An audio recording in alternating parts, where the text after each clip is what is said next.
Salt prices are jumping, and if you're in the snow business right now, you're feeling the pressure. There's no sugarcoating it. Contractors are heading to their suppliers, seeing the new numbers, and losing their cool.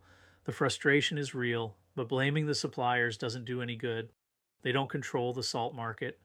Right now, everyone in the industry is facing the same issues: suppliers running empty, customers panic buying, and a supply crunch that's hitting every corner of the region. Just last week, my own supplier ran out, and overnight, prices shot up by 150%.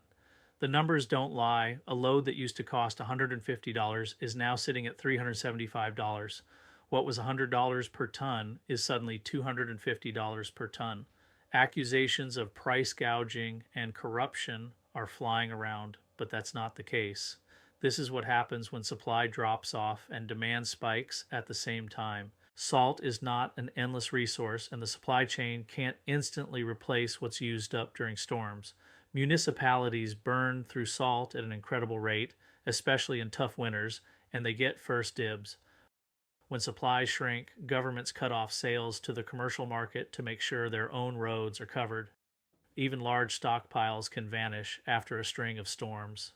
When the usual sources run dry, suppliers look elsewhere: Canada, overseas, anywhere with inventory. Every extra mile the product has to travel means higher costs, and those increases hit commercial customers first. Here's the hard truth that crushes contractors every winter: they're locked into fixed prices that don't account for these jumps. Costs go up, but their contract rates don't. Salt is the wild card in this work. If your application price doesn't move when salt prices do, your profit gets wiped out. A simple example: if salt costs $100 per ton and you're charging $200 to apply, you're fine. Factor in labor, equipment, fuel, and you should really be closer to $250 per ton to stay profitable. But the minute salt jumps to $250 per ton, your margin vanishes. You're not breaking even, you're losing money. So what's the fix? It's straightforward. You have to raise your application prices in step with salt costs. This isn't optional if you want your business to last. Put it in writing in your contracts now. You don't owe anyone the obligation to run your business at a loss just because the market shifted. When gas prices rise, gas stations don't care if you don't like it. You pay or you leave. Same goes here. If a client refuses to pay the new rate, stop service. At this point in the season, they're not likely to find another contractor anyway. If you haven't built this clause into your contract yet, it's not too late. Pick up the phone, call your clients, and give them the facts. Explain the sudden price changes and adjust your de-icing rates accordingly.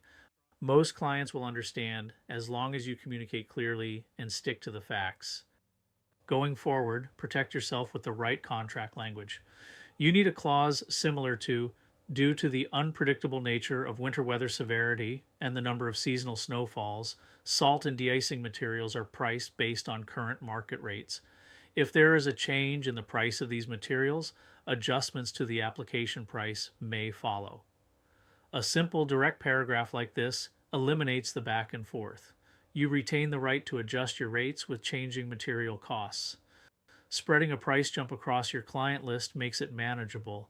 If salt costs you $150 more per ton and you have 10 clients, that's only $15 more per property. Realistically, that is not a deal breaker for most clients. Pricing correctly turns big problems into small adjustments, not full-blown crises. Salt prices should never threaten your business.